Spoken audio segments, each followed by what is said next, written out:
Hi, everyone. Welcome to episode 8. Today's guest is Patricia Larenas. In this episode, Patricia talks about her artistic practice, capturing the majesty of trees and connecting with the land through drawing and painting by working with locally foraged soils, making charcoal paint from wildfires and prescribed burns, and using renewable, recycled, and handmade papers. She also shares more about her climate anxiety and climate grief and how spending time with trees is helping her move through these experiences. There's two things I want to say before I get to the couple of things I want to say. First, I guess to do a little bit of housekeeping. I initially thought about starting a podcast in 2022, and it took 3 years to finally get the ball rolling on this project. I'm working on this podcast because I want to share my perspective and uplift various voices.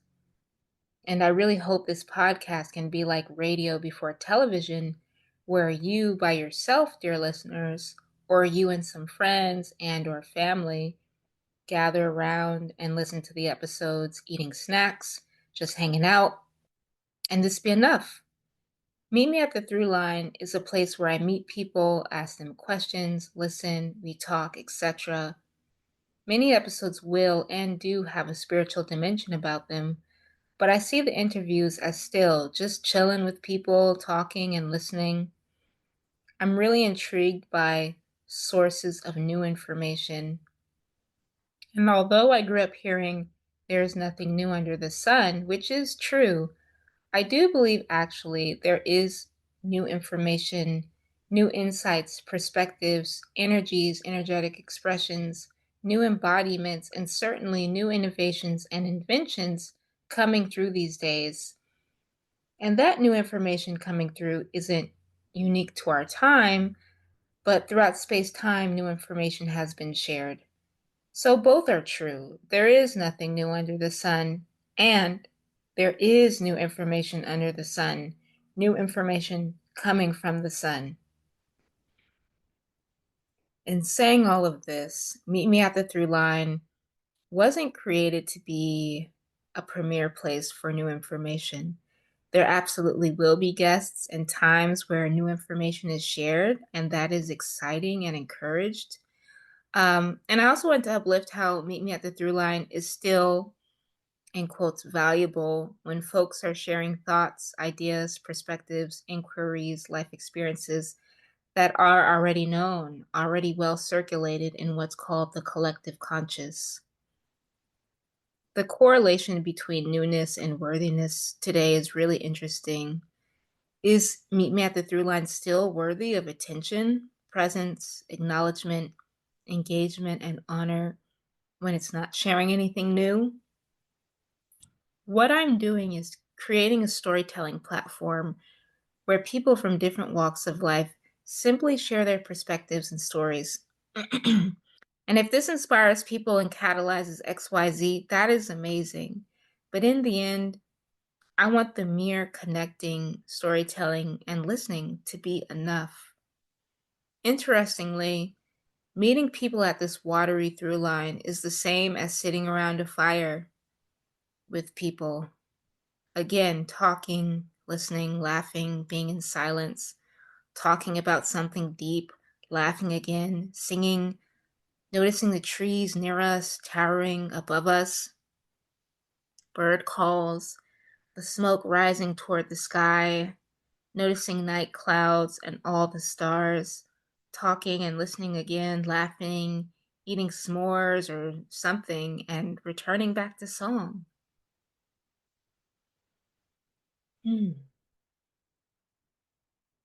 Secondly,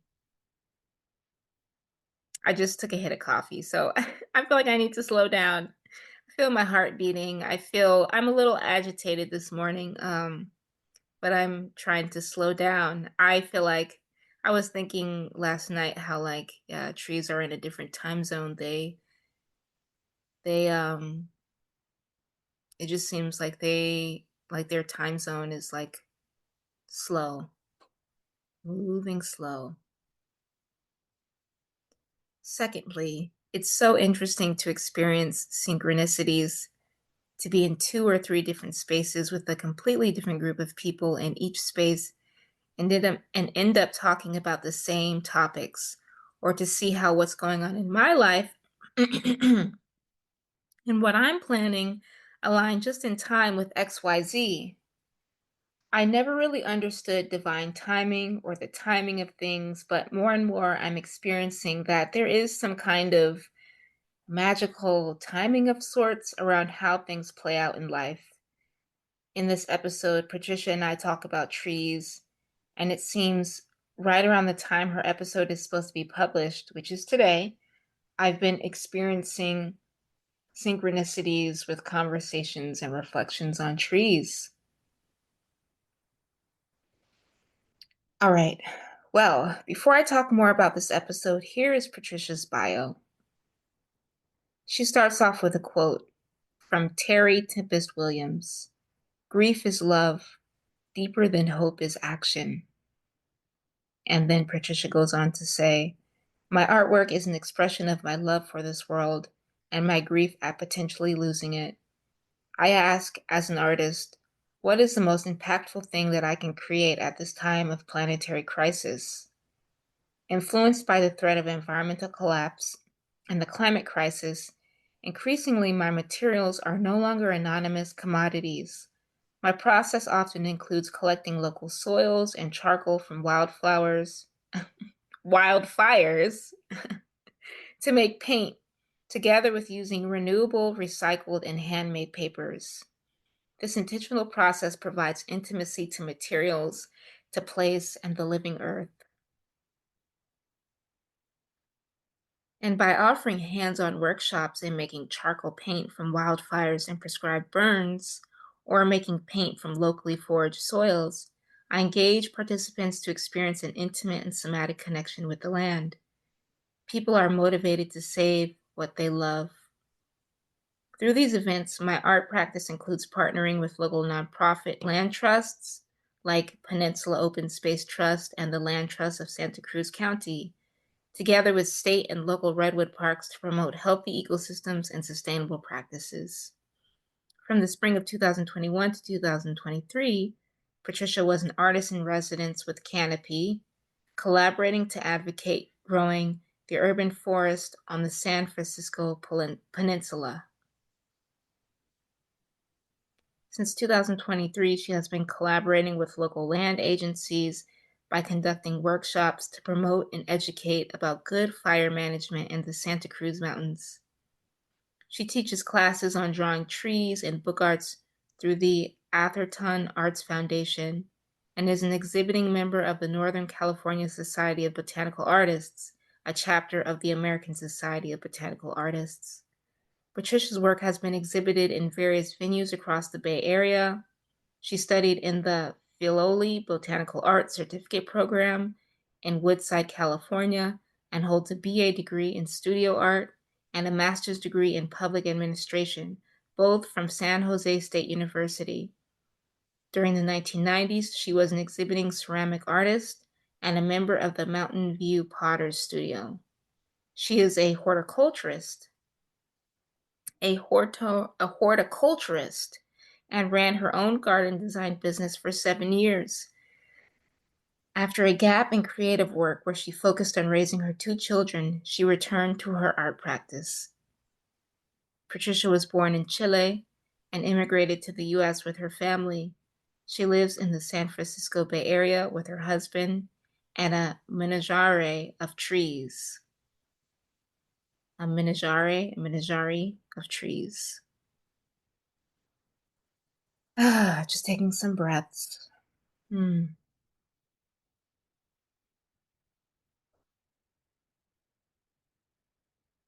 I tell ya, since I came back to the Phoenix metro area,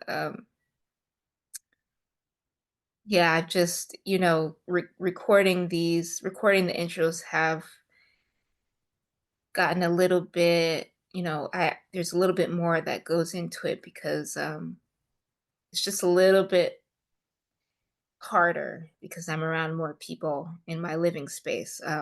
but we're going to get through this. And I'm going to publish this episode, and all is going to be well.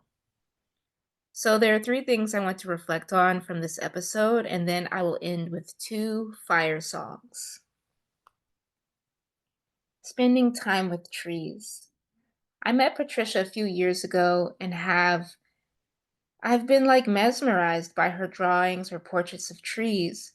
She posts a lot of her artwork on Instagram, and it was there that I started admiring her drawing skills and connection with trees. Like I said, I'm in the Phoenix metro area now, and I feel the way I'm connecting with trees is just admiring them as I walk around my grandmother's neighborhood. Many trees here are so whimsical. I also realize trees are great friends to have if you live in the desert. When it's really hot here and I take a walk, probably when it's too hot to take a walk, I get a break from the heat by standing under the shade of the neighborhood trees. Walk a little bit, stand under a tree. Walk a little bit, stand under a tree. I can't say that I know the names of any of the trees I'm currently around, so that's something I want to research more. Creating intimacy with materials. I really enjoyed listening to Patricia share how she cultivates intimacy with the materials she works with, whether that's ethical pigment collecting or learning about the history of paper making. Materials have been an interest of mine for over 5 years, especially after I learned about bioart, biodesign, and community science in 2019 to 2020, and discovered how people are experimenting with mycelium, algae, bioplastics, and more as a material. I remember wanting to do something around water and material futures and never got to it, but I figured through this podcast we can explore that more. On Patricia's website, she talks about the materials she works with no longer having anonymity. Personally, it's really interesting to walk around in my life and look at fences, poles, cars, clothes, jewelry, and electronics and not know exactly what they are made out of. Does anyone else have this experience of not knowing what something is made out of? I understand what Patricia means when she says anonymity. I hope I'm saying that word right. Because I used to have an agricultural and food justice background where I often wondered where my food was coming from. Where is my meat coming from? What about the vegetables? Where are the seeds coming from? I haven't really extended this inquiry to other things in my life, but I bet when I do, it will be eye-opening. Wildfires. We talk about wildfires, and I won't say too much as I encourage you to listen to the episode, but afterward, I researched creative arts and expressive arts therapy and wildfire, and so much came up in the Google search around people processing and healing from traumatic wildfire experiences. The Los Angeles fires in California were a recent fire that claimed lives, land, and homes. I noticed that while there was so much coverage and trauma and grieving going on during the fires, that at the same time, I saw on Instagram, and this is vague and a perception, but I saw and felt on Instagram like people wanted to make sure fire as an element, a being, a spirit wasn't lost to a soul lens of trauma. Does that make sense? Which brings me to Neptune recently entering Aries. With this new transit, we could start seeing more fire keepers and fire tenders, fire consciousness and thought leadership, fire spirits, and mundane, practical, fun, playful, all the things, spiritual teachings from fire becoming more visible. It's not that all of this was never here, never present or active. What I'm saying is that with Neptune starting its transit in Aries, because if I'm correct, Neptune is at 0 degrees right now, so it's barely begun its journey. Um, so, with Neptune starting, um, I'm sure the planets could have pronouns too. And it's not, I don't think that's silly. Like, Ugh. I feel like, when I do my astrology research and I nerd out on astrology, I feel like I'm collaborating with the force, Um, astrology as a whole, I'm collaborating with some kind of force. So to backtrack, what I'm saying is that with Neptune starting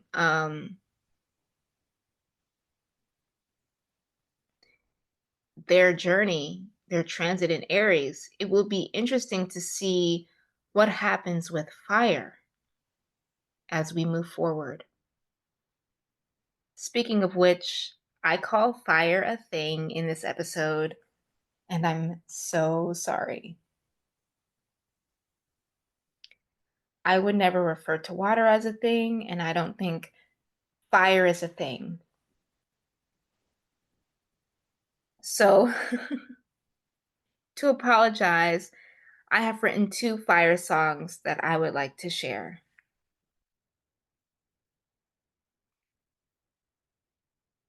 I'm just like kind of opening up my chest, breathing. I feel like I gotta stand up for this. Hmm.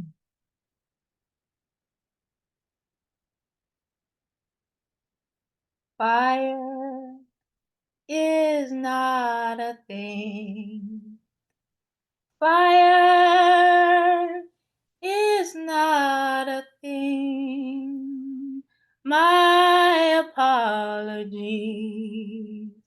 Deep bow, deep bow, deep bow. Fire is not a thing. Fire is not a thing. My apologies.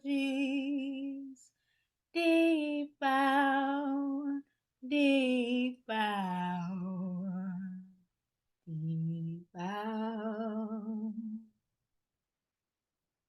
And then my second song,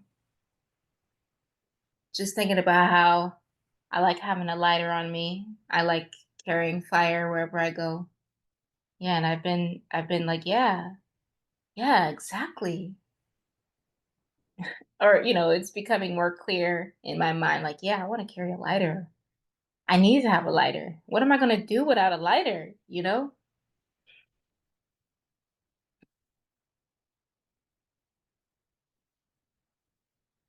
Fire in my lighter, fire in my bag, fire from the sun, fire in my hand.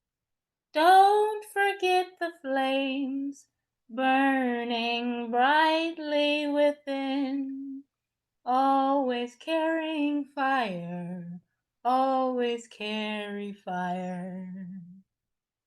Fire in my lighter, fire in my bag, fire from the sun, fire in my hand. Don't forget the flames burning brightly within, always carrying fire, always carry fire.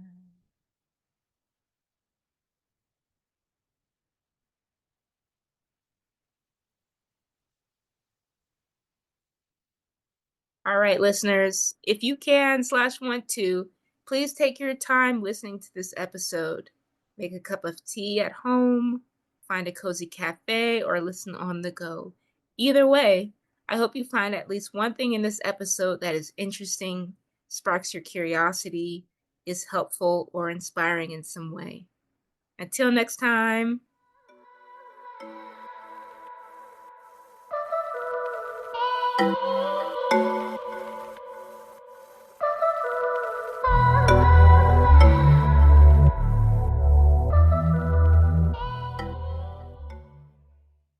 Welcome to the podcast, Patricia. Thank you, Simone. So nice to see you and So happy to be here with you and share this space. Thank you. Yes, I'm so glad to see you too and to reconnect and learn more about your art practice. I'd love to start by asking, how are you doing today? Oh, thank you. I'm doing pretty well. As you know, I just returned with my husband from wonderful trip to Oaxaca, Mexico, and also some time in Mexico City, connecting with some artists there. And I'm hitting the ground running, preparing for some events I'll be doing in the next 6 months. That's pretty cool. May I ask what kind of artists who are you visiting? What kind of art were they are they making there? Yeah, that's a good question because mostly our art focus was in Oaxaca. Um, I had no idea that what an incredible hub Oaxaca is for printmakers in Oaxaca City, because Oaxaca is also a state. In the city of Oaxaca, in the center of the city, the downtown part. It's just full of galleries and printmakers. It's amazing. Um, I'm sure that printmakers who are in the know and connected with other printmakers know about that, but I had no idea. And the other thing is that when you walk through the city, there's a lot of street art. There's small murals, larger murals. Interesting that some of them are making direct political statements about the U.S., which I Yeah. won't describe here. Not shocking to see because I think it's expected actually. Um, but some really beautiful work, and a lot of it has such interesting iconography that we associate with Mexican culture. The Day of the Dead things. Yeah, all kinds of these themes, but really interesting. And so I did connect with uh, some printmakers in Oaxaca City, and then we were outside in San Agustin Etla, where we went to a papermaker's studio, made some paper with him, and did some printmaking. And so I'm part of what I do is involved paper making, which is one of my new obsessions in the last year and a half. And so it was just wonderful. Really great experience. The Mexican people they're so kind. Um, I think to me being, as you know, I was born in Chile, South America, and immigrated to the US with my family at a very young age. But to me, that kindness, generosity, um, taking care of people, all that is deeply rooted in Latino culture. And even in the heart of busy, loud Mexico City, people are so kind. If you need help with direction, just anything. So it was a lovely experience. That sounds amazing. Well, first, I didn't say this before we pressed record, but in 2016, or I'm sure it was 2016, I did have a chance to travel to Tulum in Mexico City. That was when I Oh, was yeah. that was when I was taking out credit cards when I shouldn't have to go traveling. And Oops. and I was really grateful to travel to Mexico. Everyone was asking me why was I traveling alone as a woman and I looked so young. Um, but I ate so well there and the hostel was so nice. Yeah, the food was really good. And I also remember being in a bus one time and passing this giant statue of an angel that was kneeling, and I'll never forget that. Wow. Oh, wow. What an And image. Yeah. yeah, it was huge, and I'll just never forget that. But yeah, I hear what you're saying about the Mexican people being so kind, and it's actually a country I would love to live in one day if I could, or visit for a couple of months. Yeah, And definitely. yes, and I know people, they go and live in Mexico for a couple of months if it's for an artist residency, or, Oh, that would be amazing. Yeah. yeah, and there's definitely a lot to say about, like, US Mexico relations, and how, like, there's, like, this outer image that's Yeah. shown of US Mexico relations, when really there's actually friendship there, and Yes, yes, that's really true. Yeah, there's because friendship. all the ugly parts about the relationship between the two countries, it's at such a political level. Um, I mean, yeah, you would not have known there was anything like that happening. Um, when we visited, the interactions we had, clearly it's hard to hide the fact that we're American because they just know that the way you dress, even me being identifying as a Latina and being able to speak Spanish and connect directly with them. Um, I'm not fooling them that I could be, maybe I'm Mexican or that's not,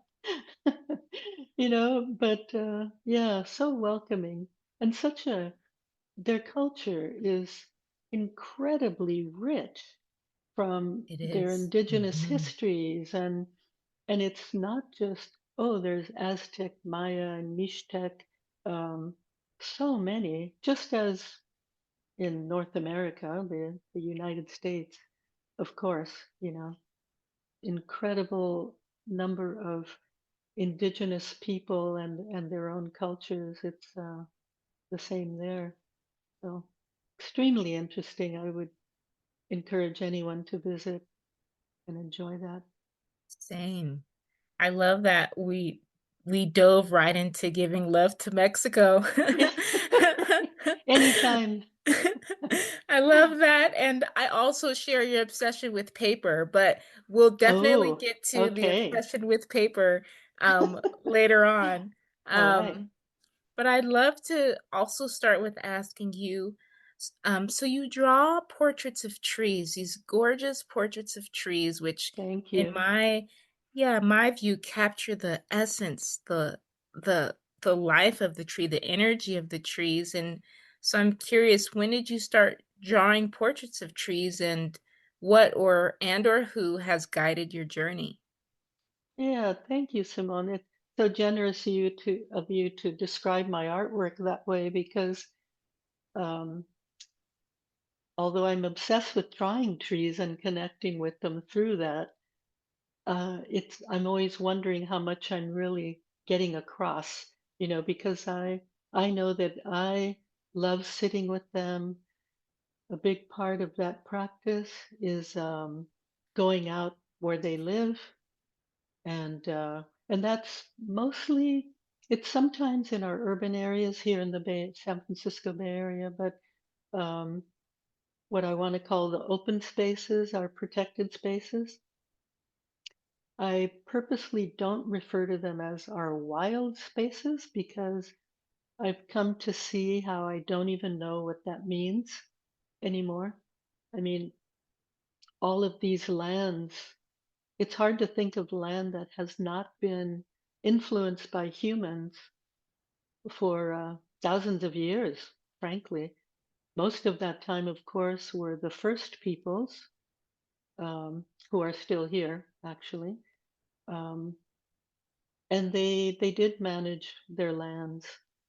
And so, yes, in our open spaces, which are beautiful, and there are trees that are hundreds of years old. And in the Santa Cruz Mountains, close to where we live, there's some that are a couple of thousands of years old, which is, a couple of hundred years I can wrap my head around, and it's impressive. But thousands of years is a little more difficult with our puny lifespans. Um, yeah, it's amazing. So to answer some of your question, um, I so I've art was a big part of my life, my entire life. I did give up practicing it for a while. Um, I had two children. I have two children. At the time I had them, a few years later, I was divorced. I needed to have some solid work. Um, so I went on a path that took me away from time to do art. But in the later years, um, the beginning of, I think 2011, 2012, I started getting back into artwork big time, which was always a dream of mine. Um, and so along the way, I've always been inspired by nature, like many of us. That's where I find my balance. Um, yeah, that is what is mentally and physically healthy to me, is to be connected with nature. Some of that was through gardening throughout my life. Um, and then when I started with trees specifically, I I've always drawn them, like in landscapes and individually, sort of puttered around drawing them. But it became more serious after I started studying uh, botanical art close by in Woodside, here in the foothills of the Santa Cruz Mountain. So there was a program at one of these historic mansions called Filoli. And so they had a wonderful botanical art program that sadly they shut down a few years ago. So in about 2017, 18, I began taking classes there as a way to develop my art further and get some direction. I felt a little unmoored with that, with how do I approach art in a more serious way? And by serious, I mean devoting more devotion to it in my life, more commitment. So I discovered in that program that drawing trees, at least from one instructor that I respect a lot, I asked her, why don't you see trees depicted that much in botanical art? And I'm referring more to traditional botanical art. And she told me, she said, well, it's difficult. It's very difficult to take this enormous object, this being, and to condense it down onto paper and convey something about it. So artists tend to do pieces, like, oh, these are the flowers and the seeds maybe, and here's branches and leaves instead of the entire tree. So I took that as a challenge because I enjoyed it. And I think that started my deep dive. That was the permission that I needed. Because although I enjoy, beautiful flowers and these kind of things, the drawings of them, depictions of them, um, it interested me more to study trees and draw them. So I think that was at the core. Thank you for sharing that. I do notice when I see your drawings, the bodies of the tree, if I use that word, like the Yeah, sure. whole body of the tree. And it's so interesting, yeah, to think of, maybe there's a branch here or a flower there, which I'm sure is fine, but to see the full like embodiment of a tree is really interesting, and the time you take to capture a tree and all of its wholeness, you know? Um, and I'm curious, what kind of trees have you drawn? I noticed, redwoods, oak trees. What kind of trees? Right. That's a reflection of where I live. California has, I believe it's 22 species of oaks, but only about half of them um, attain tree form. The rest are shrubby. They might look like shrubs, whereas technically they are oak trees.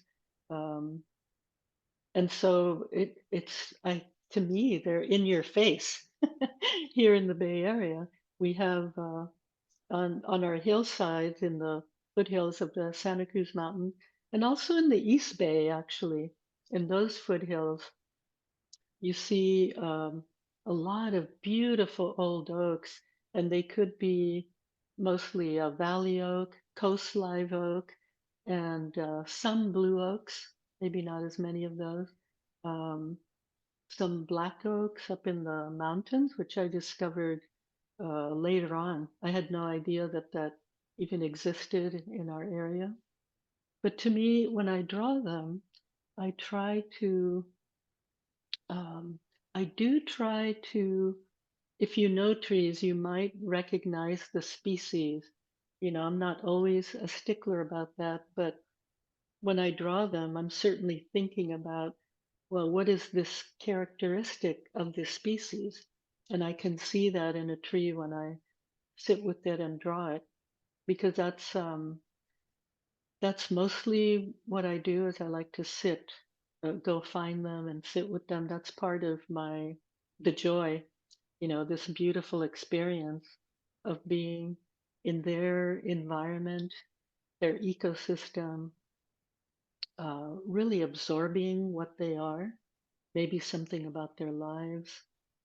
They have scars and limbs chopped off, and you know, you see the character of them. So I guess in some ways I feel an obligation to educate a little about them, and I think that naming their species is it's hinting at we know something about the lives of these trees, perhaps their role in the ecosystem.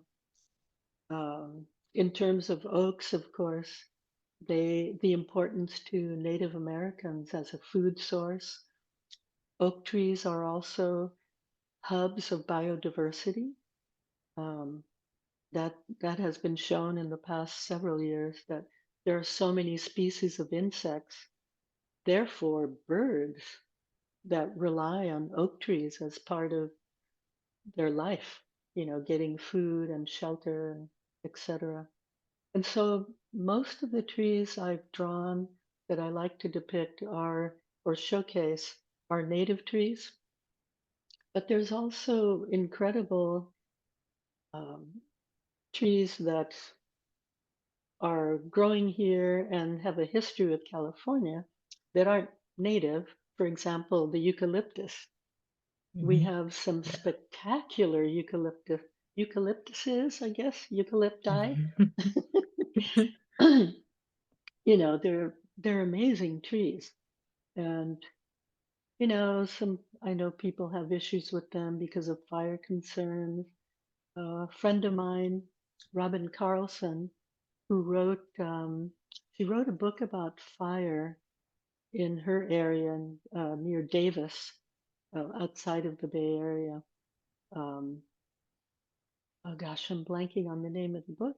Sorry, Robin, but it's oh, I get it. It's the Cold Canyon Fire Journals, and she paints and draws beautifully. So she illustrated the book, but talked about this fire journey. But she's keyed into all this new thinking about fire, which of course begins with part of the reason we have these intense fires is because we aren't managing our lands the way the Native Americans did, you know, clearing the undergrowth and making sure things don't stack up and etc., creating a lot of fuel.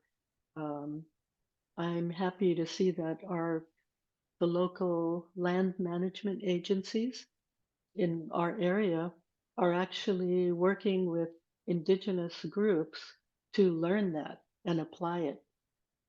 Um, so that's something hopeful. But anyway, trees are such a part of our lives and throughout history. Um, I see them as intertwined intimately with our histories in our neighborhoods. Um, we use them to commemorate notable parts of our histories sometimes. We plant trees to recognize something, maybe births, sometimes deaths, events. If you dig a little bit, you scratch the surface, they've they've really permeated our own histories, which I think is really interesting. Wow, there was so much in there. Yeah, I love how you're saying and reminding us how deeply trees are intertwined with our lives as human beings. Um, and this term shared histories um is coming to mind because I also recently interviewed um, Michaela Harrison, who does a lot of work with whales and whale medicine. And she also Oh spoke wow. about the shared history between human beings and whales. And she was really Yeah. emphasizing like interspecies consciousness. And so what you're saying reminds me of like just these shared interspecies histories, you know? And Right. That's a good word for it. Yeah. I like that.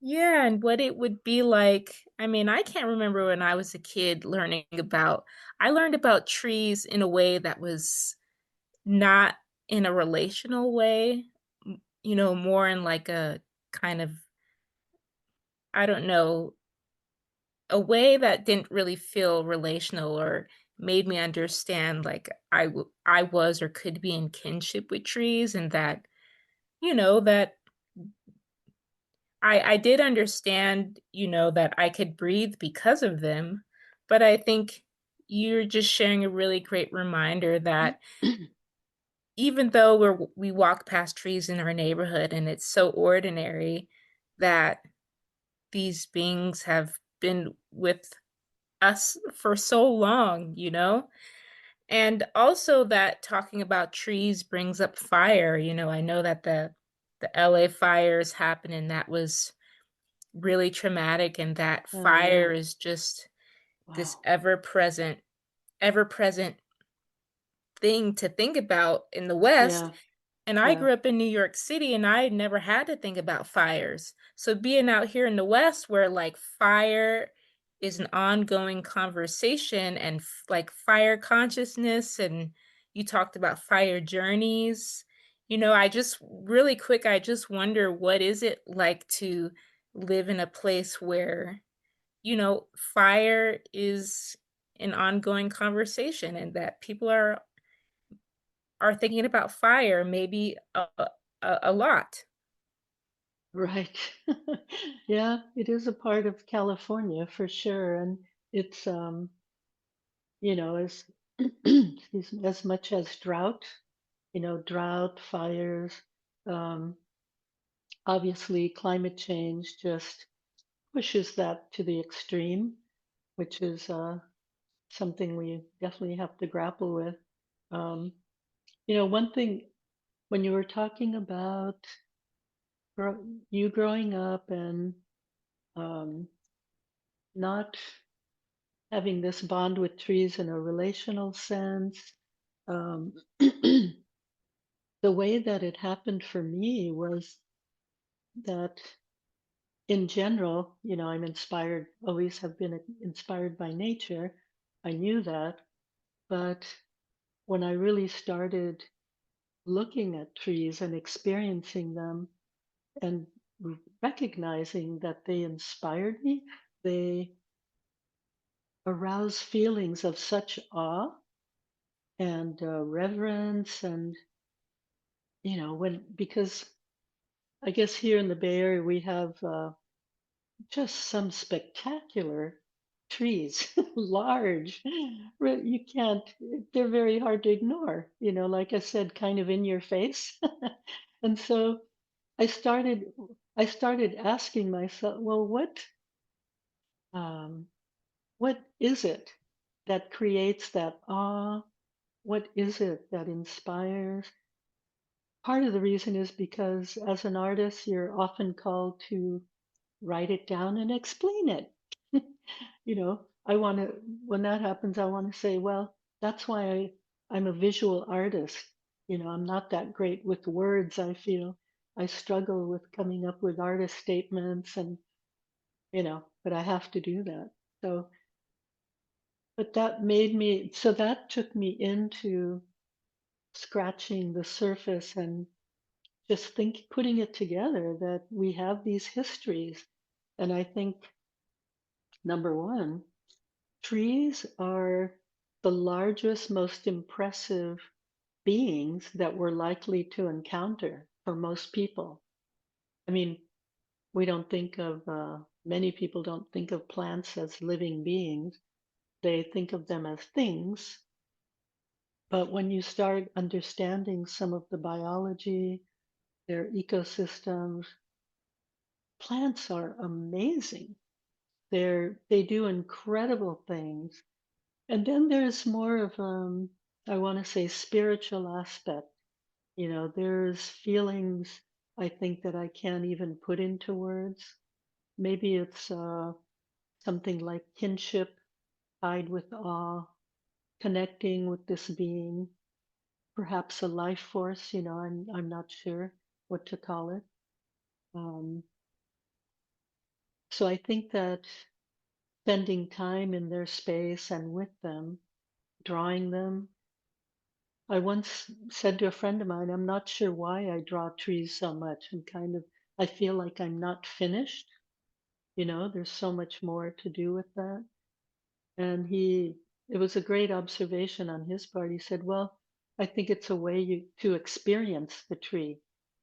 You know, I draw them, I want to know them and have an experience with the tree.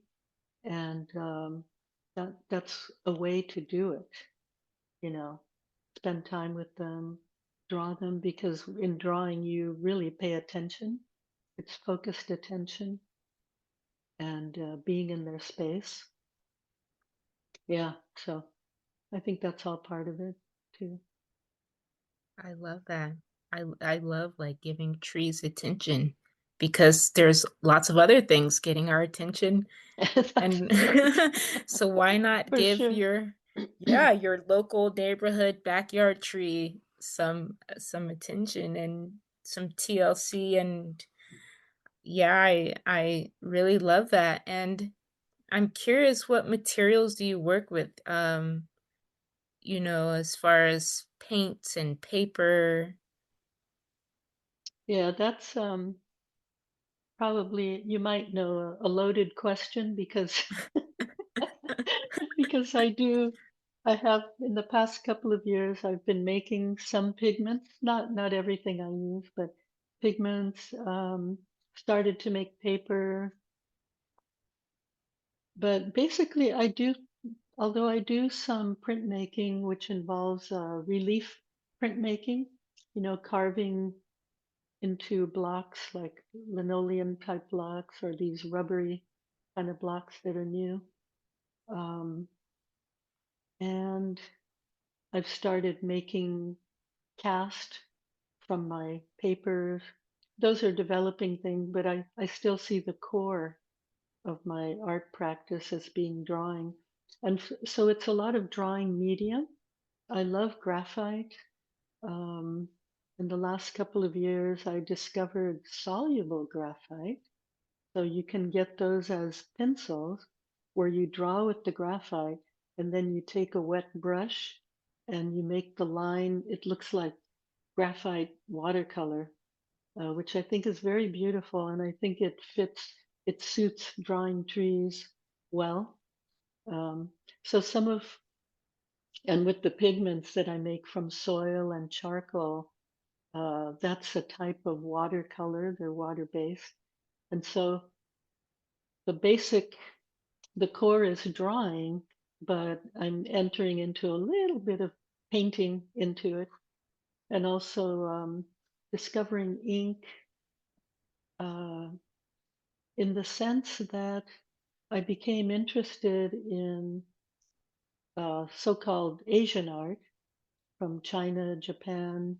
mostly because I was very curious about paper, and part of that is in botanical art. There was when I was studying that very formally, there's a lot of emphasis on using the right paper for the medium. My medium of choice there was colored pencils, not watercolor, which is one of the more traditional ways of doing botanical art. So you have to get the right surface to get the detail, all this stuff.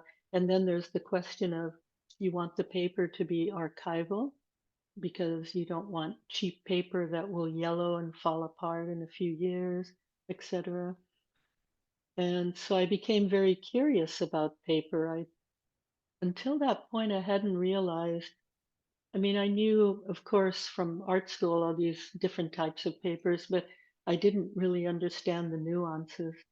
So I got very curious about that. And I became curious about papers from China, Japan, Korea, uh, other Southeast Asian countries. And I was absolutely stunned as a person who loves and reveres trees.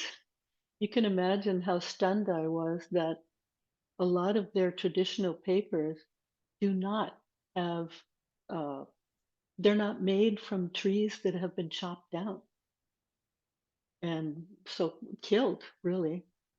So I just thought, how does that happen? What do they make it out of?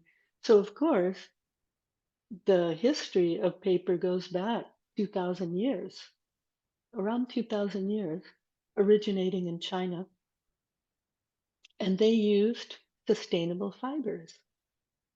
I mean, they, excuse me. So one of the very popular plants that are still used is, it's a type of mulberry. They call it the paper mulberry, the common name.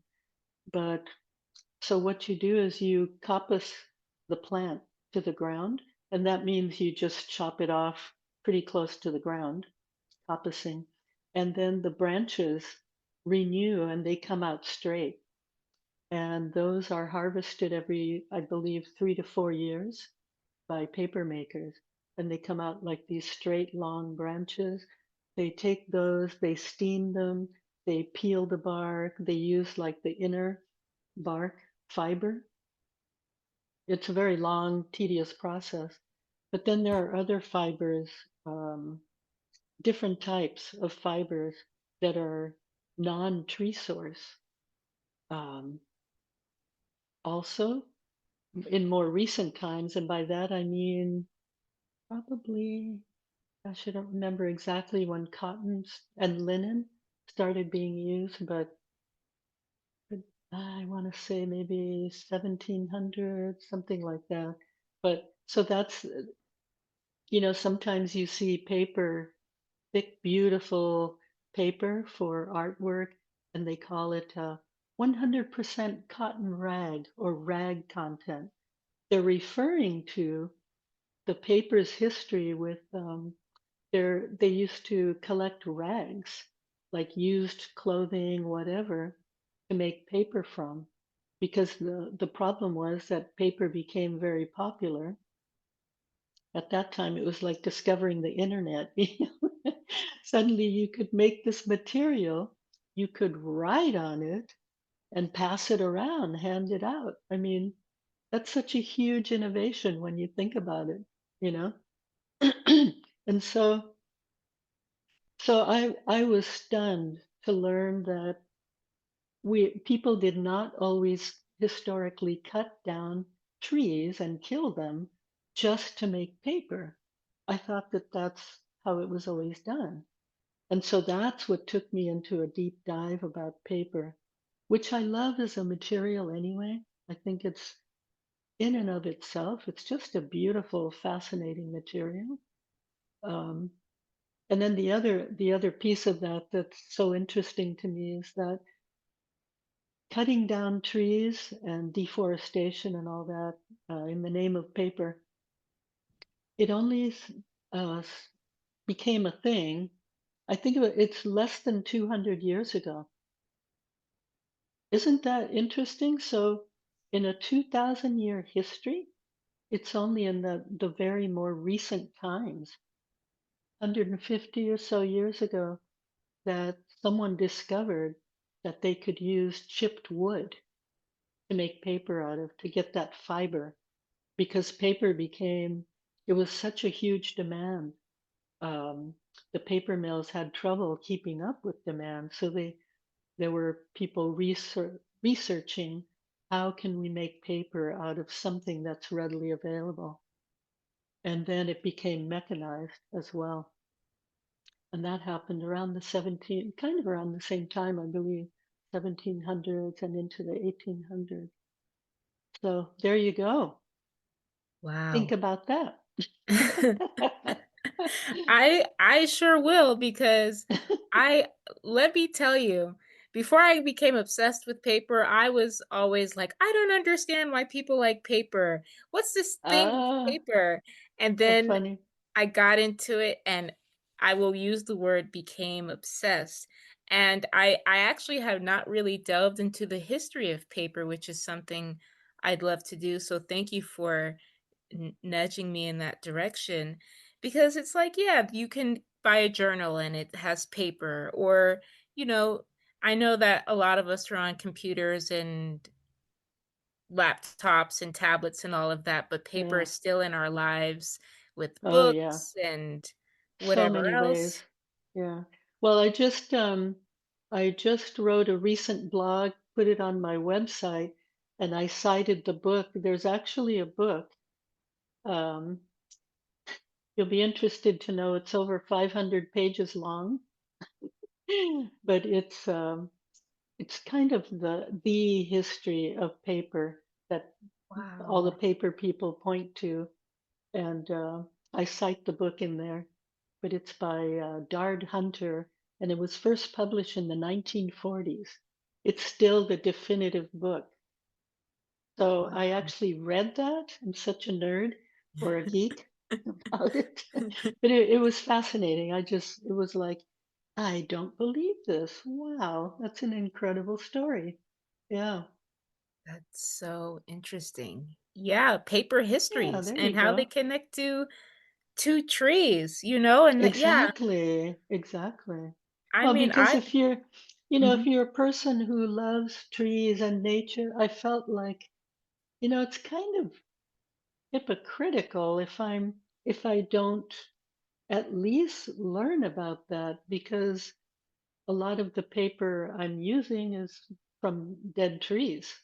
And here I am, oh, trees are wonderful, we should save them, love them, etc. You know. So that was another nudge into really understand the paper economy. Yeah. Wow, the So paper economy. and our And our best papers, I mean, in an art world sense, when I was talking about archival paper, all that stuff, um, 100% cotton, they're among the best because they age beautifully, they're very good quality, etc. Um, they're not made from trees. Yeah. wow. Wow. Yeah, I just it's always a great reminder to like to remember a lot of the things in our lives like come from Where they plants come and from. Yeah, trees. exactly. Yeah, plants make the world go round, I like to say. It's really true. Yeah. Yes, plants make the world go round. That's a t-shirt right there, a I sweater. Good idea. I would buy that, you know, and Me too. it's like it really speaks to such a central question of like where does XYZ come from? Right. And and also like in I don't yeah, on your Instagram or it was on your website, I'm pretty sure it was on Instagram, you talk about creating intimacy with the materials that you work with and the land. And I was just wondering if you could share more about this and how people can do this too. Right. Yeah, thank you. For me, it's been part of this journey that I've talked about. I mean, I do tend to get and it sounds like you're you have some of that characteristic where you get obsessed with things and take a deep dive. So I think it's useful, for that purpose. Sometimes it's not useful to some of the people around me who are like, "Oh, here we go again, the paper," you know. But that is a way for me to build intimacy, is to take these deep dives, but in a more practical day-to-day sense. For example, when I go out and draw trees, um, that's so fundamental to my artistic practice, is going out for a little hike to go visit trees that I know, um, in my area, or when I go visit, I have an opportunity. For example, Joshua Tree National Park. I first visited there in the fall of 2023 for an artist residency. And I was so fortunate to just get up every morning, go into the park, in and out whenever I wanted, and sit with Joshua trees, which are a very, very different type of, I want to say, beast in the most affectionate way possible. But they're so interesting, but that's part of the intimacy, is going to visit them where they live and sitting in their ecosystem, uh, just spending time. You don't even have to be drawing, but just quietly sitting with them. Um, as far as with materials, what I've done with my pigment making is, um, I really enjoy collecting pigments from local places, but sometimes I'll be on a road trip perhaps, and it turns out that one of the best places, locations to collect pigments are on the roadside. That's because roads are machined with these heavy machinery, and there's road cuts, so they cut right into the hills, etc. And you can see, when you can see the layers, the stratification of the geology, and you see sometimes incredible colors that you wouldn't see otherwise. And so it's perfectly fine to pull off the road where it's safe, of course.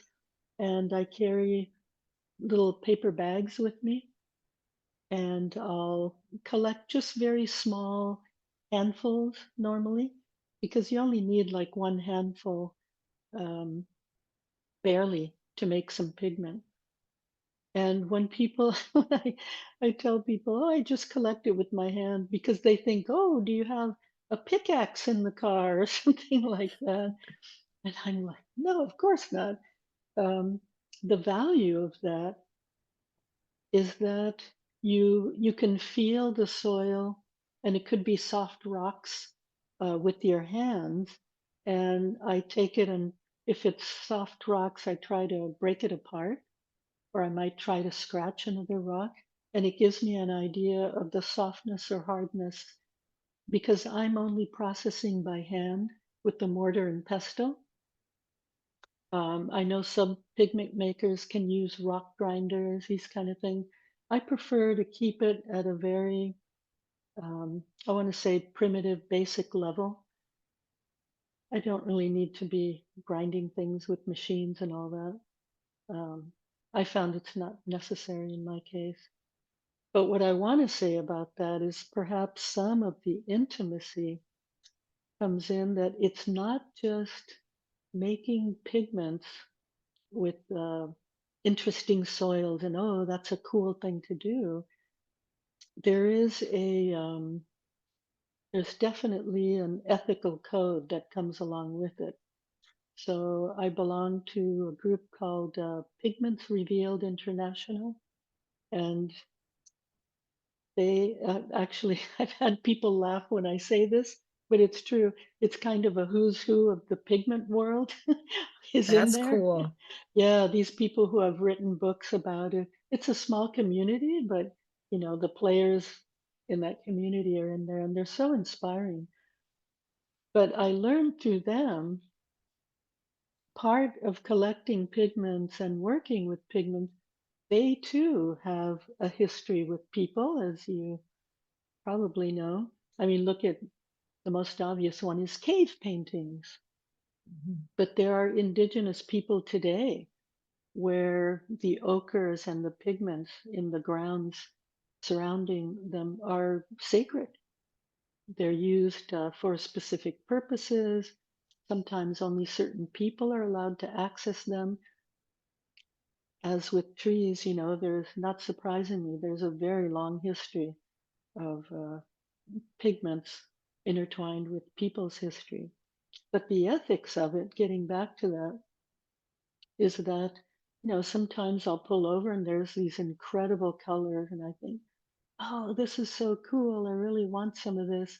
And I can feel this greed arising, this very common human greed. And I just think, you don't want to be collecting with that attitude. You want to be respectful. I like to assess the situation, think, oh, if I take a little bit from here or there, is that contributing to erosion? Am I disturbing any native plants that are trying to get a foothold here? Um, the other thing I do that I've learned from these pigment makers is that to have an attitude of reciprocity. So, what can I give back to this land instead of just take, take, take? Because that greed and that take, take, take attitude, as we know, have contributed to so many of our global problems, right? That's the seed, you know. And so I'll also carry a large paper shopping bag and I'll pick up trash. That's one of the obvious ways if you're collecting from a roadside. There's unfortunately mostly always trash around, even if you look, you can find it. Plastic bottles and all kinds of stuff. Um, so that's one way I like to give back a little bit. So when I do events, art events that involve showing people how to make pigments, I always insert that.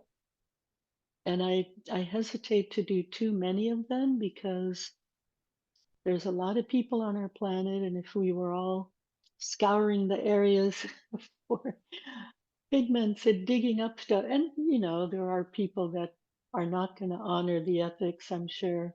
Um, I'm guessing. I don't want to be a perpetrator of maybe some bad practices. So I try to be careful of how I show people that. Um, but another piece of it is making pigment from charcoal.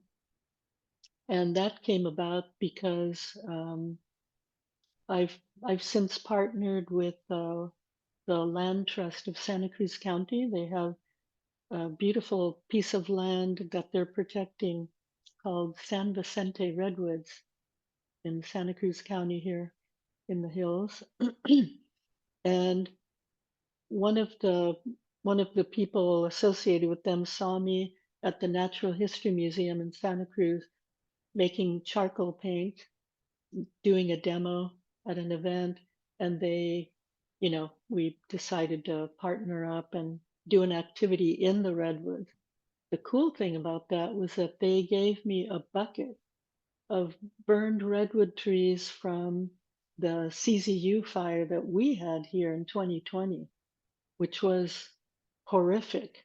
It burned that entire piece of land. In fact, it also burned Mhm. down Big Basin State Park, which was it's also in these hills with some of the oldest old growth trees in California, some of the remaining ones. It burned down all the structures, everything in that fire. It was really intense. We could see it from our house. We could see it on the Santa Cruz Mountains. So that was quite a big trauma. So it's significant to do these activities where the park staff will tell people about what they're doing with towards fire management, and then they provide me with some charcoal from controlled burns or that historic fire, and we take it and process it, and um, I can't even describe what happens there, but I realized that was when I realized that that's a very interesting and powerful way to connect people, to give them an intimate connection with the land. And it was from some of the comments that they had. Some told me it felt like a very spiritual experience.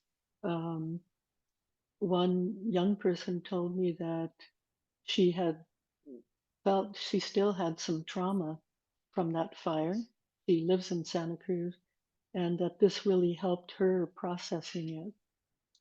And so I realized that these somatic sensory experiences that maybe we can't even describe why it works, but it just helps people process things and to create a connection. So that's why I'm leaning into doing these type of activities. I'm also hoping to bring paper making into that. Um, yeah, I hope that answers some of the question. That's part of the Yes. getting intimate with materials. Thank you. Thank you so much for sharing that because first, I think it's important, yeah, to uplift that we could have experiences that maybe we don't have the language for or, Yeah, that we can't articulate verbally, but that we're feeling something. And that's enough to feel to feel whatever that feeling is. And yeah, that's exactly right. Yeah, yeah, and that there's power in language, power and clarification and meaning with language, and then not like I'm saying there's a binary, but then there's also the experiences where you don't have to rely so much on language in understanding what's going on. And just so curious about how people process fire and trauma around fires, because I don't have this experience, and I just feel like living out in the Southwest, being near the West Coast. I'm curious about what you just shared and how to connect with fire and learn more about it, like how you're saying with the managed burns, but also to heal from traumatic fire events and what that must be like where your home or near your home is on fire, or maybe you've been getting to know these trees for a long time and then all of a sudden there's this fire. um yeah. and and I also really appreciate how you describe creating intimacy with the materials you work with and the ethics around it. And it feels like cultural work. I know that's like a big word, but it's like shaping culture when you share things like that, giving those Oh, that's reminders. interesting. Yeah. Well, Yeah, I'm like honored if I can say that I do cultural work. yeah, I don't know, That's maybe that's a just that's a maybe that's beautiful just thing. me. Yeah, and while you were talking, I was also like, I love this because, it's like an exchange of I'm really into Meet Me at the Through Line is all about how, water is connected to water is connected to a lot. Water is connected to trees, the sky, soil, but it's also, if you turn it around and it's from the perspective of trees, like trees are connected to water, trees are connected to soil and fungi. Oh, for sure. Yeah. And yeah, it's like this exchange where I'm learning from you as a pigment person and a person who communes with trees and teaches people about trees. Do you see yourself I know you're an artist, but do you see yourself as because you're doing this work, um, that you just described, do you see yourself doing like healing work or repair work or Oh, that's interesting that you say that because so something I haven't mentioned is that I believe it was last summer or so. Um, I was reading a hand paper making magazine, which is a beautiful magazine, and they reviewed a book in there about paper making and art therapy, and I thought, oh, that sounds interesting. So I actually ordered the book and read it, and so it was in there that these art therapists said, you know, with art therapy, sometimes we don't know why it works because they try to. There is somewhat part of the book has an academic approach, you know, taking people through these, like I say, you know, somatic experiences. And reading that book, it gave me some words and thoughts to wrap my head around when I do these hands-on events, what's happening to people and how can I foster that, you know, get more of making it a beautiful experience for them. Um, and so there, they also talk about intentional materials. I don't know if you've heard that term. It was the first time I heard it described that way. But what they're talking about, especially with paper making, is that when you start with a basic material, for example, there's some incredibly profound work being done and that was done with military folks and with veterans, where they would actually take their cotton military uniforms and process them into paper with them in workshops. And it was, oh my gosh, reading about that just brings you to tears. Talk wow. about processing trauma. Mm, Um, wow. it's an incredible story. So there are two organizations, Peace Paper, that I believe started doing this. It was an artist teaming up with an art therapist, and then out of that, someone I believe that worked with them became combat paper. Um, and so they do that. They go all over the world doing these workshops. But that's such an incredible example. And so in that book, there's several examples of paper makers who have taken paper and done workshops for different groups of people. One of them I also enjoyed reading about is a Latina who did it within the Latinx community. Um, you know, maybe taking shirts that farm workers have worn and people in their family, these kinds of things. So you begin with these very intentional materials, and there's a transmutation of that material into paper that you express something with. You know, I want to say artwork, but you know, artwork, it's just an expression of something by the artist. So that just blew me away because I thought, oh, okay, I get it.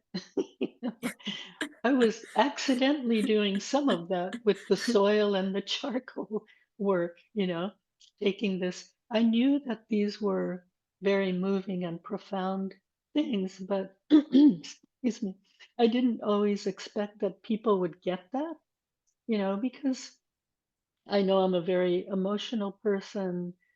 I have a lot of empathy, which, you know, sometimes is exhausting, actually, right? I I think hear you're you. much the same way. So I can tell you that and know you understand. So, um, but that's why I was like, oh, this is really having an effect on people. And so I also want to, I have plans in the summer. I'm going to teach a little workshop with a friend who's a much more advanced paper maker than I am, but we're teaching a class locally on making recycled paper because that's a very accessible thing to do. Um, in fact, in the blog I just talked about that I wrote very recently. It's it's talking about why I make recycled paper and why I actually really like that. It makes a really crummy paper in terms of quality. You know, I think it's beautiful and it does look, people are stunned when I show it to them. They're like, "Oh, this is from junk mail?" You know? Yeah. So some of the, if you look on my Instagram, my website, I have these paper casts of a face. I sculpted a face in clay, just plasticine, and I was able to cast that face and then add botanical things to it and make these wall hangings that I used in uh, an exhibition in the fall that I had. But So and creative. people, yeah, you know, people were very surprised that it was recycled paper. Um, so it's really what we call blender paper because if you're processing fabric, you know, people love to use blue jeans and cotton shirts or linen, those kinds of natural fabrics.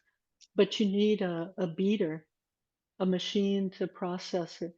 Otherwise, it's an incredibly laborious job. Um, Before the Hollander beater was invented, people would beat by hand. And wow, that's a very long process. I'm not sure how well it would work with fabric. If you did it long enough, it'd probably work, but you can imagine it's a huge Talk job. about Yeah, talk about taking smooth paper for granted. I don't even think Right. twice about smooth paper, you know? Yeah, it's It's a mad when you make paper. I hope you get a chance to. Well, if you come out here sometime, we'll make some paper. I But would it love is, to. it's very magical to me how you take this pulp and these very low tech, simple methods, and you end up with something you can use. That's incredible to me. And it's extremely satisfying to take so called junk mail, which infuriates me because it's such a huge amount. It's so wasteful. Oh my gosh.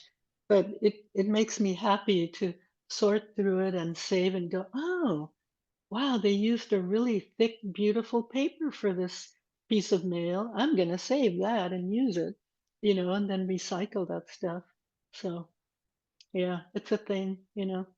Wow. Yeah, I would love to come make paper and um tend to my paper obsession. It's not as strong as it was before, but it's still there. Yeah, I Yeah, love it getting just needs a nudge, Yes, I need I I need a suspect. nudge. Go off the paper cliff and Yeah, right, right, fall exactly. into paper, all Yeah, kinds of paper. read a 500-page book about it. Yeah, I mean, 500 pages of paper history. If anyone out there is interested in paper, we could put that book in the show notes. Yeah, yeah. Um, I can I'll send that info to you. that's great. Thank you. Yeah, the more paper resources, the better, because who knows, this could be someone's new hobby. I was gonna say this later, but my grandma, she dyes papers. She's been dyeing paper, and Oh, wow. I I want to didn't tell know her, that. no, you can make Cool. paper because she's really into book arts. Oh, Um, she is. Oh, that's fantastic. How y- cool.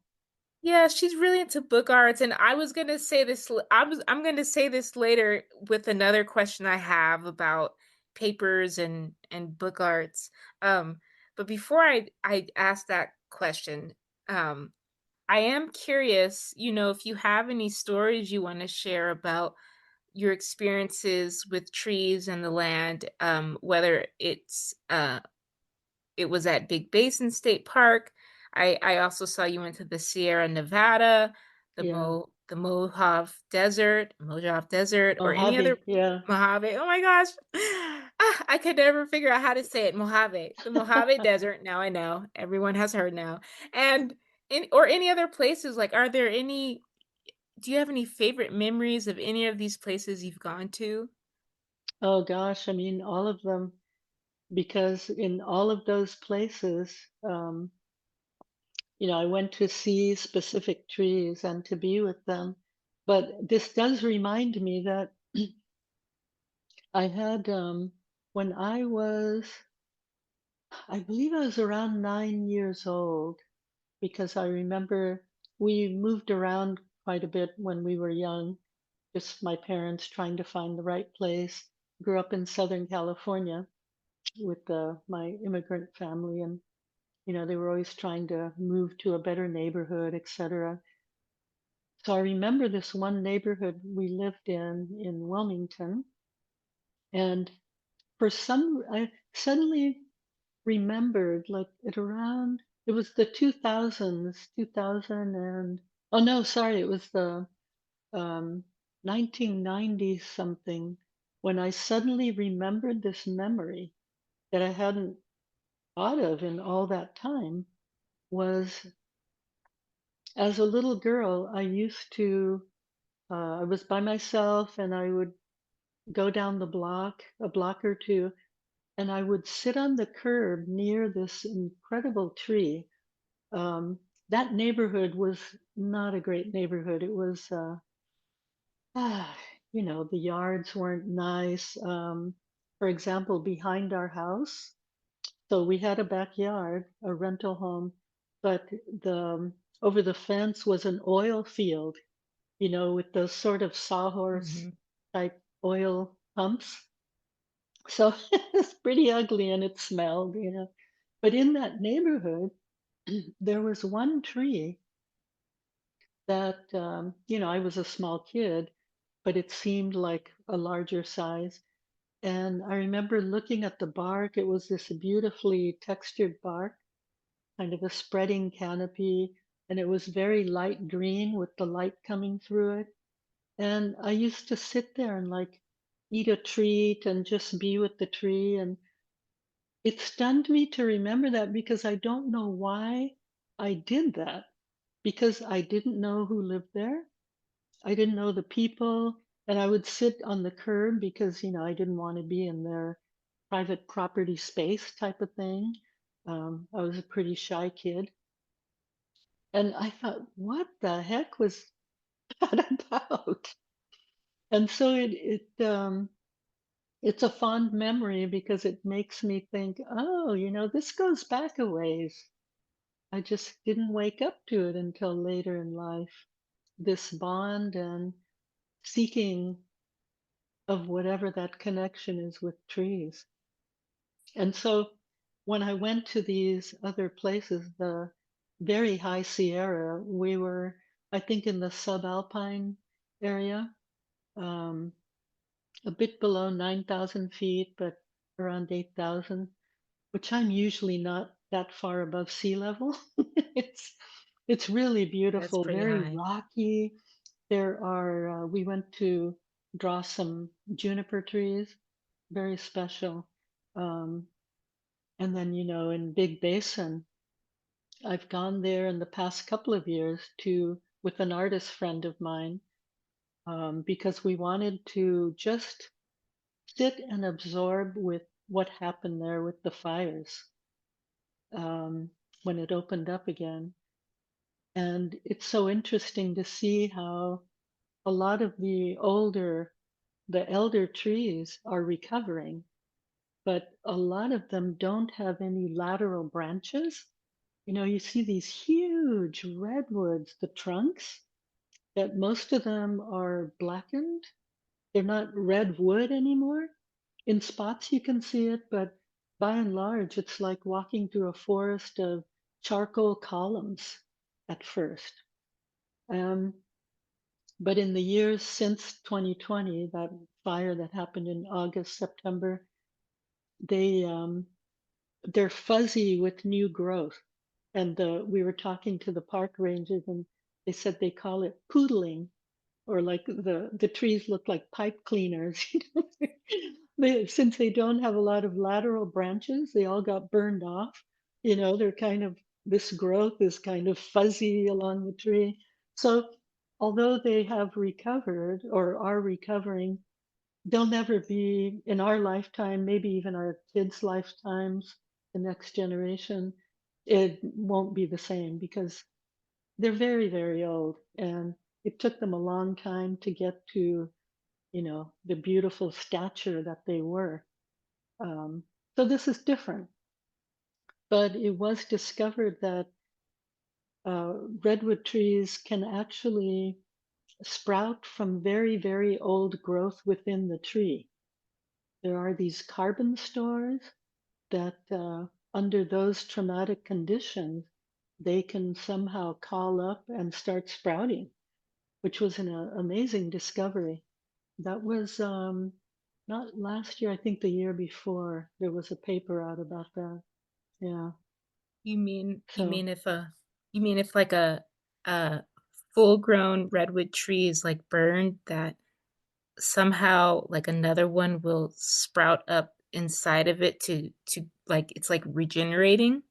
yes, it's regenerating. It's not that it's a different tree that is growing out, it's actually part of the same tree that they have.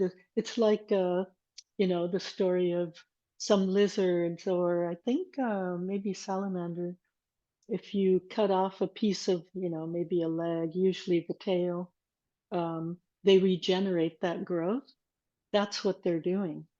And there was Wow. something about that that wasn't known before, that they were testing the age of the buds, the growth that was responsible for that budding. And it was in many cases 50 years or more years old. So they have these internal structures that can kind of reawaken and revive and start sprouting. But I listened to a talk by a scientist locally who's studying them, and he said that's really cool, and we're very happy that they were able to survive this fire. Which, I mean, the rangers said, they told us, they said, imagine these trees are typically around 300 feet tall. The flames Oh were my over that. gosh. Oh The my flames gosh. were taller than those trees. So that's an incredible firestorm. In fact, it's one of those fires that creates its own weather. I don't know if you've heard about that Whoa. phenomenon. So what happened, and we saw it. My husband and I were driving along the mountains, near the foothills where we live on the peninsula, and we could see the smoke at that time. And it was forming like a wave cloud, which is what you see as a precursor to a tornado. Oh my gosh. And So this was the in the forces, 2020? yes, it was. What a great Oh, year that was. Oh oh my my God. gosh. Not Uh, only was it an election year, yikes, but yeah, it happened in August. It went into September, I believe, and it burned a huge swath of our Santa Cruz Mountains. Yeah, it was, I mean, it's very easy to see the effects today. I mean, it hasn't been that long really, but yeah. wow. So that's why, that's the climate change aspect. There's an Mhm. aspect of we're not managing the lands the way we need to with controlled burns, although now they are. But um, yeah, the climate change aspect is that's what you get. And that's the kind of fire, these firestorms, it's very hard for living things to survive that. So the scientist was saying, yeah, we know they can do it this time, but we don't know if that happens too many times in succession, that might finally kill the tree. They've only have so much resiliency. Yeah. I think you bring up a great point that in my mind, I was like, oh my gosh, they're these magical redwood trees, and that, if something ever happens to them, they'll just regenerate. But it's, I feel like you're saying it's, or you and the scientists are saying that it's not just, well, whatever happens, happens, they'll just regenerate, but that constant regeneration can also be harmful. Like it's amazing that they can regenerate, Yeah. and Yeah. There could what be a limit, they just don't know. Because the thing is, at first, I mean, they didn't know if the trees were alive. because they looked pretty dead because that's the impressive thing to me. It's kind of when my friend and I walked through the old growth part of that park, which is the most well known because of the spectacular size of the trees. It was an incredibly eerie and in some ways beautiful. You're walking in this forest of charcoal. That was such an amazing experience, but terrifying because we knew what had happened there. You know, there's an Mhm. aesthetic sense where you're going, "Wow, this is incredible. How do we capture that?" But then there's the reality of why it happened and how it happened. Um, Mhm. Sadly, so the giant sequoias who live in the Sierras, that's a related tree. You could think of it as a cousin of the coastal redwood. So those trees actually, sadly, they seemed impervious to anything, but they have been damaged by fires, and not only that, years of drought have weakened them. So for the first time, they're finding bark beetles that are attacking them. So that's a worry. That's just an example of how these ancient beings that have evolved with so much resilience built in to them, there are limits, and so we hope we don't get to those limits, but there's hints, you know. Mhm. Yeah, There are limits. yeah, There are limits. Wow. Yes, that's such a meditation and yeah. gosh, I have so much is swirling in me from you sharing that. And thank you because I think it's interesting to hear these interweave stories of like personal stories of land and trees and fire and the climate crisis and it all being a part of like everyday life in a sense. It's not so far Right. removed because you live right there. You live near Yeah. all these places. Um, I'm this is sort of this is a little bit of a pivot, but because you spend so much time around with the trees, have you ever had any interesting dreams involving trees? You know, Strangely, I don't think I have. Mhm. Um, Not that I can recall at the moment. Nothing springs out. I think the this incident I told you about when I was a little kid, that seems very dreamlike to me now. Mhm. Um, it kind of, in my mind, it sort of fits into that realm of Yeah. something that's in me that has sort of permeated my consciousness and somehow in some ways that I don't understand. But yeah, I can't say that I've dreamed with trees, which does surprise me. Well, that's totally fine. Maybe you've daydreamed while you're there Oh, in your a lot waking of life? daydreams, lot of daydreams with trees. That's great. I love it. It just sounds like you could have a picnic. You go spend time and have a picnic Yeah, I by a do. tree. That I sounds do. great.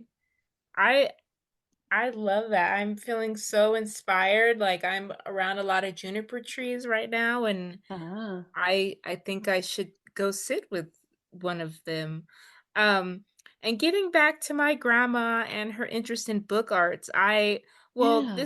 this connects to asking you about dreams, and I just have like two more questions left. I made these dream journals last year, using some of the paper she's dyed and cardboard to make the Oh, covers. wonderful. Yeah, but I loved what I made, but I also didn't use like earth-based materials, and I want to move more in that direction. And since we've been talking a lot about paper, I think for people, you've already shared a lot about this, but for people who don't know how to make paper or where to buy natural paper, like, can you give, our listeners insight on how like, if someone wants to connect with paper right now, how can they do that? Right. Um, there are, I think one of the ways is to, whoops, my thing is falling out here. My headphone. There we go. um, you can look for paper making classes or workshops in your area that you can access. Granted, there aren't that many. Um, it is kind of a small community. You can, there are, more and more people are interested, I believe, in paper. It's still a small group, but you can search for paper makers in your area. I'm sure that you'll find them outside of wherever you are because I know they're there. Um, maybe do a search on handmade paper for sale if you would like to buy some. There is a Northern California hand paper makers group that I belong to, but that's really for people who are making paper. But I think you can find some resources on their website because I mean, why, you'd have to pay dues and all that to belong to them. I don't think that's needed. You can also, so I am a fan of YouTube in the sense that Yeah. whenever want to look up something, and I've done this a lot with handmade paper, is to look up handmade paper making.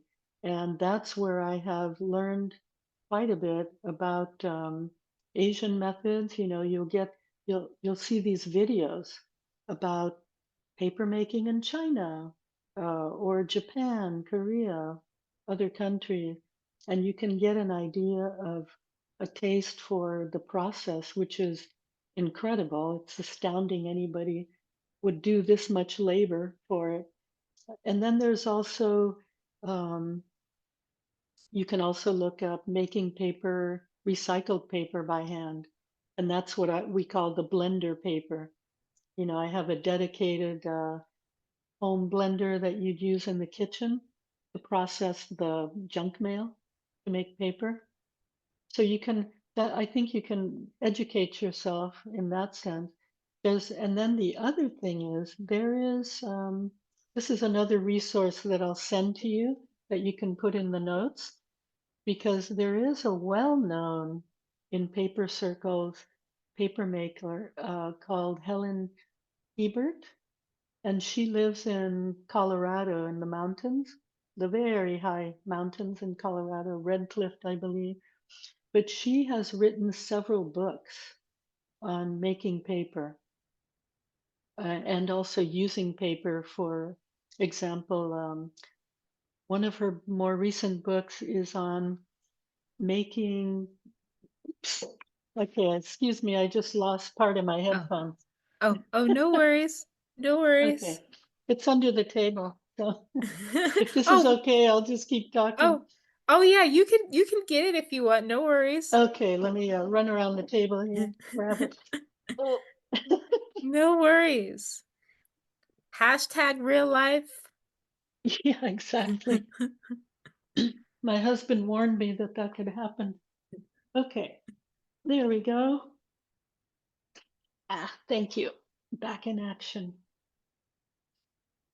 But she's involved. Not only is she a paper maker, and she's been doing it for most of her life. Wonderful resource. She has, I think it's forget the exact title. It's a handbook for paper makers. Great resource. Paper making with plants. She discusses all the ways you can use different plants to make different types of paper. So she herself is an incredible resource, and your listeners can subscribe to um, her newsletter. She has a weekly newsletter called The Sunday Paper, where she inserts all kinds of happenings, exhibitions, um, anecdotes about paper makers happening now, etc. Um, very, very useful. So that's a big one. A good place to start as well. Thank you for sharing all of this. I know that it's definitely helpful for me to hear about all the ways to connect with paper making, and I'm sure other people listening out there, if you're curious about making paper, go for it, and see what happens. And so we're winding down, and I have two more questions, and then i- if you want to share any last thoughts on your heart.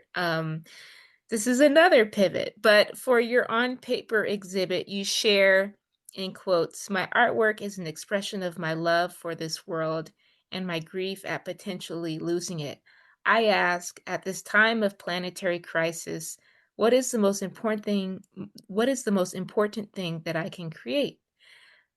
If you want, Patricia, can you share more about your personal experiences with climate grief or, grief in general and your reflections overall on this question you're asking of yourself? And that could also be, a guiding question for other people like myself. Yeah, that's boy, that that statement was a result of um, well, a couple of things. Of course, climate grief itself, but of having to, like I mentioned before, write artist statements and write about why I do this or that, what I'm doing. Um, which, even though I sort of bellyache about it, having to write it, it is useful because it's revealing to me to try to articulate these things. So putting my climate anxiety and grief into words and making a statement, part of that feels like, for me, it was a bold move because I feel that as an artist, I apply for exhibitions once in a while, I artist residencies, etc. And I feel like it's very taboo to be a downer, you know, to just be about Yeah. the downer side of these incredible, unprecedented times we're experiencing. Um, but writing these things, I keep every time I have to write iterations of an artist statement, and you can see the changes sometimes on my website, which probably very few people read. There's an about section, and that's where I have my artist statement and a short bio. But I change that kind of frequently during the year. So peeling back the layers and getting to some honesty about what's happening with me and what I feel is letting that climate grief emerge. Because last summer, I was, I mean, you would think, well, climate change isn't new, and it certainly isn't because I was in high school and when the so called environmental movement was picking up steam. And it's been a theme in my life for a very long time because I'm no longer young. And so to suddenly find ourselves where climate change is here after talking about it so long, that, part of me is frankly terrified. And the other part of me is incredulous, like, wow, I can't believe we ever got to this point. And that said, there is a hopeful part of me, but I wanted to be upfront about this kind of grief. And so my work with trees, I it did dawn on me a few years ago that I was chronicling some of the elder, more impressive trees that a couple of them have fallen down. with these atmospheric river storms that we have and other stresses, because they've been around a long time and um, have picked up some problems of their own, along the way that weaken them. But so I knew that I was chronicling these trees in a historical sense, like, wow, this is what we had, and drawing the trees at Big Basin, that kind of thing. But then it just came to me. I mean, this might seem obvious, but I don't think it was in the forward part of my thinking before this summer was that drawing them and doing these works of art is it's also an expression of my grief about the problems that the planet has. It's when I think of all these innocent beings down to insects and a myriad of beings in the soil, animals above soil, all these living beings that are innocent bystanders uh, from what humans have done to this planet. That is part of the grief. And I didn't realize that somehow that my artwork was also processing this grief. Um, so that's where that statement comes from, that I have this profound love for this living planet, and there's grief there. Um, I try to, I always think, well, what am I trying to do with my artwork? Does it matter? Is it something useful towards this effort to make things better or to be on the right side of history with all of this? And sometimes I think, it's nothing, who cares? And it's not enough for sure. Um, Another part of me thinks, well, I do try and bring out the beauty in what I feel with these living beings. And, there's this saying that people save what they love, you know, and maybe also they save what they know because they appreciate it.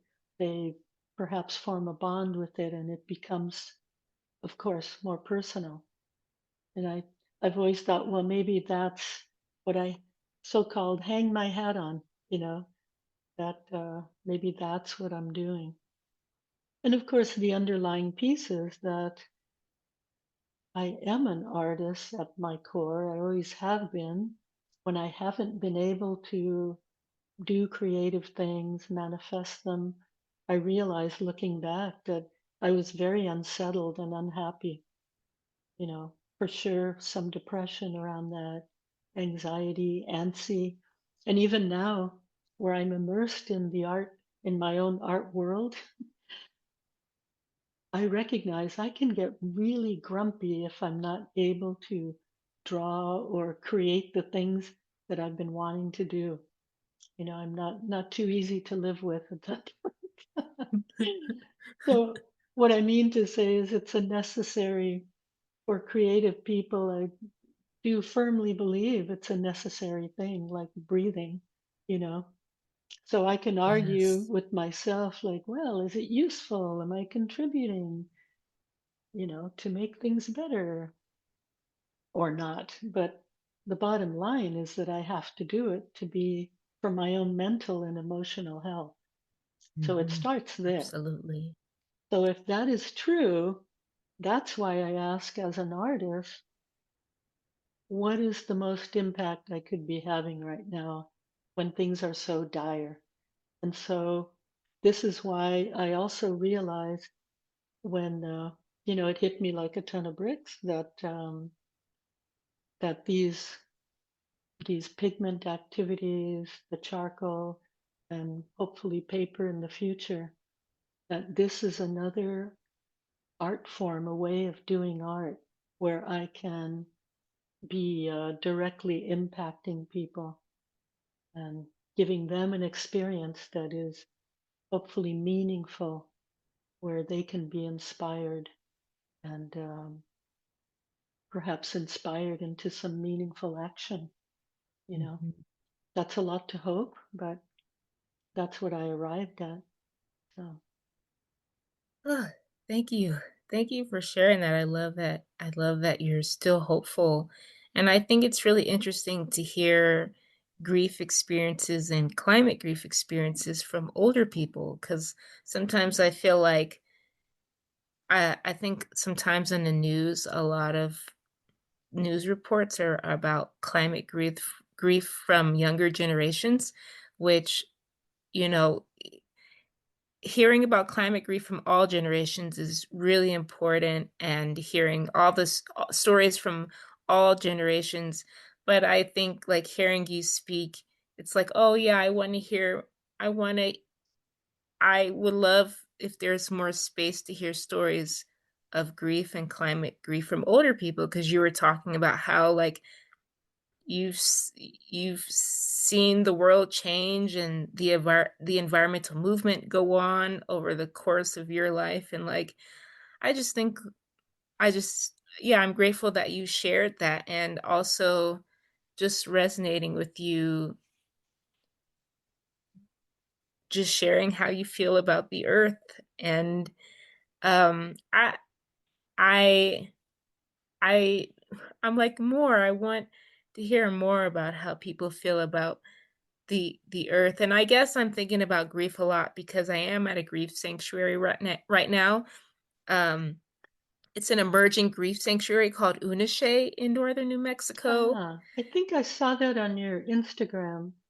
Yeah, I wondered what Yeah. that was about. Yeah, Yeah. and I've been able to sit in on some of the meetings with some of the council members where there's conversations about grief and older people, and I just sort of made that connection now while you're sharing, but I'm so glad that you're hopeful, because 'cause I'm hopeful, but it's nice to meet more people who are hopeful in the midst of all of this, you know? Well, Simone, I think that when, as I'm sure you're aware, when you scratch the surface of all the noise of the news and everything's a five-alarm fire with politics these days, and it's very disorienting and frightening. But when you start to scratch that surface and get down to, um, you can seek out people that and organizations that are doing really wonderful, commendable work, individuals, sometimes in groups that have good ideas. And so that's what makes me hopeful. Mhm. Underneath all that noise, there is this layer, a very vibrant layer. And sometimes it involves artists, bringing things forward, new ideas, new approaches creatively that are helping us arrive at solutions and how to be with this new world, because there's no going Yes. back to the older world Mhm. before climate change, but Mhm. there are ways to go forward, and that's what I think it's useful to look at. uh, Absolutely. And this brings me to my second to last question. I know you're participating as an artist in the 36th annual Bioneers Conference at the end of March. yes. And you're involved in a partnership with the Hispanic Access Foundation. Can you share more about what you'll be doing in partnership with these organizations? Yes, so with Bioneers, I confess I've never been to one of those conferences, but I'm aware of some of the wonderful speakers they have. These are activists and innovators, people like Bill McKibben. I know that he will be here this time. Um, there are indigenous leaders. So there's all these different parts of people who are doing social work, environmental type work that bring forward. We were talking about how do we go forward. I think that that's what they're trying to bring forth. new ways of looking at how do we live in this world, and carve a path. And there's a lot of inspiration, etc., that comes from that. But as an artist, so it turns out that from what I can tell, they're having a stronger art presence this time, and it will take place in Berkeley, which is, of course, in the Bay Area and not too far from where I am. And I wrote, there was a call for artists, and I wrote a little proposal about showing pigment making from soil, and probably charcoal I'll do as well. And they accepted it. So what a surprise! That's amazing. So, and so now I'm thinking about how I'll do, the logistics. I have most of it figured out, but I'm really excited about that. So they also invited me to display some artwork. So I'll have some pieces up there. Perhaps some of them I'll be able to make before I get there. Um, so that will be really interesting. And it's from March, I believe, 27th, a Thursday, till 29th, a Saturday. So I'll be staying locally and just hopefully go to some of the conference. And there's quite a large contingent of artists. And so we'll be grouped in a couple of different locations near the university, UC Berkeley. And we'll have, there'll be either performances, music, artwork up, and then these little workshops going on around lunchtime that people can participate in. Yeah, That's so great. that'll be Well, cool. yeah, I'll put a link to the Bioneers Conference in the show Oh, notes. great. Yeah, please do. And then also your partnership with the Hispanic Access Foundation. Just curious about, you Right. said, yeah, So that I'm trying to nurture that one because last fall I was invited to an event called the Central Coast Good Fire Fair. That's a thing in California, right? And so that was up in our Santa Cruz Mountains at one of our state parks called Henry Cowell State Park. Beautiful old growth redwoods there. Um, it's a place that I love to go and draw, so I was really happy to go up there. This came out of my existing partnership with the people at San Vicente Redwoods, which their lands border each other.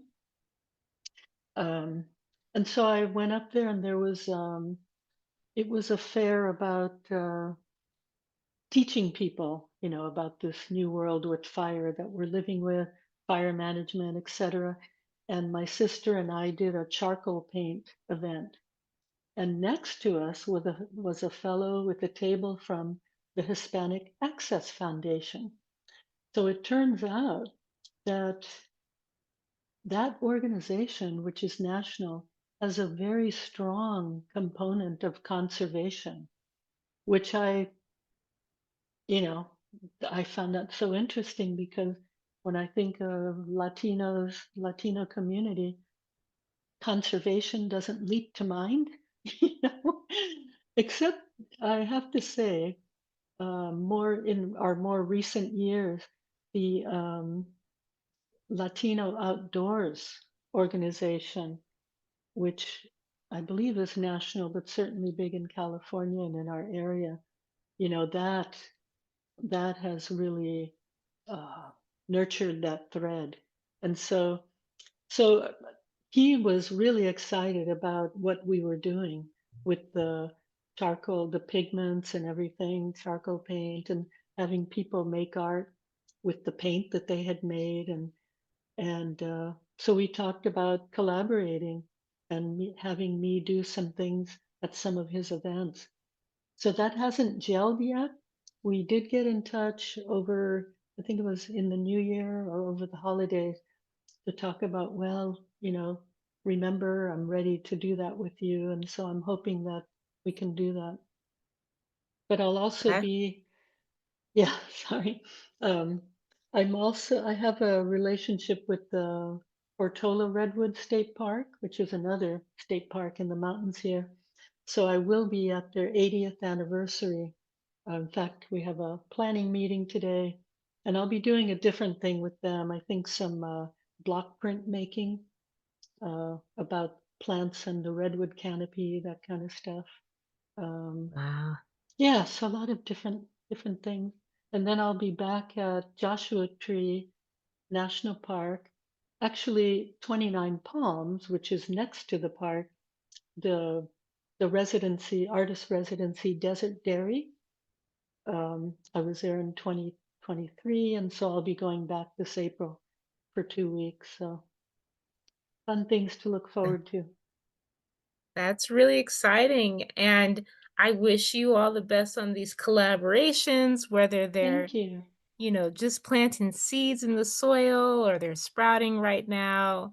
Because yeah, it just seems like this vibrant collaborations, involving trees, soil, pigment trees. Um, Thank you so much for your time, your energy, sharing your story.